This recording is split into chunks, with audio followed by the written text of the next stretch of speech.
শিয়ালদামুখী কাঞ্চনজঙ্ঘা এক্সপ্রেসে মালগাড়ির ধাক্কায় ট্রেনের পেছনের দুটি কামরা লাইনচ্যুত হয়েছে। লাইন থেকে বেরিয়ে উল্টে গিয়েছে কাঞ্চনজঙ্ঘা এক্সপ্রেসের দুটি কামরা।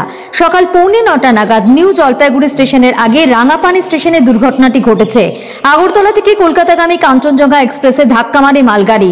উত্তর পূর্ব ভারতের সঙ্গে রেলপথে যোগাযোগ ব্যাহত হওয়ার আশঙ্কা। একটি মালগাড়ি কাঞ্চনজঙ্ঘা এক্সপ্রেসে ধাক্কা মেরেছে। ডিএম, এসপি, চিকিৎসকদের দল, অ্যাম্বুলেন্স দুর্ঘটনাস্থলে পৌঁছেছে। যুদ্ধকালীন তৎপরতায় চলছে কাজ। এখনো পর্যন্ত যেটা জানা যাচ্ছে, মৃতের সংখ্যা 5 এবং আহত 30। মৃতের সংখ্যা আরও বাড়তে পারে বলে আশঙ্কা করা হচ্ছে।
আমরা শিলিগুড়ি থেকে আমরা যাচ্ছিলাম, আমি মালদা, ঠিক আছে।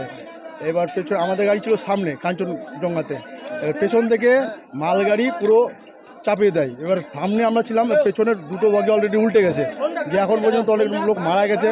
তাদেরকে নিয়ে যাওয়া হচ্ছে হসপিটালে, অ্যাম্বুলেন্সে। আমরা তাদেরকে হেল্প করে সবাইকে তুলে নিয়ে যাচ্ছি। এর মধ্যে বহুত লোকের মৃত্যু হয়ে গেছে, অলরেডি দুটো লোক মারা গেছে আর অনেক লোক আহত হয়েছে। এখন পর্যন্ত খোঁজাখুঁজি চলছে, বগির নিচে সব পড়ে আছে। এই ট্রেনটা কি দাঁড়ানো ছিল? এই ট্রেনটা অলরেডি, এই ট্রেনটা দাঁড়ানো ছিল না, এই ট্রেনটা হচ্ছে যাচ্ছিল। ওটা আস্তে আস্তে যাচ্ছে, ওটা পেছে এটা জোরে ছিল একটু। আমাদের ট্রেনটা আস্তে ছিল, যদি জোরে থাকতো আমাদের ট্রেনটা আরও বড় দুর্ঘটনা হতো।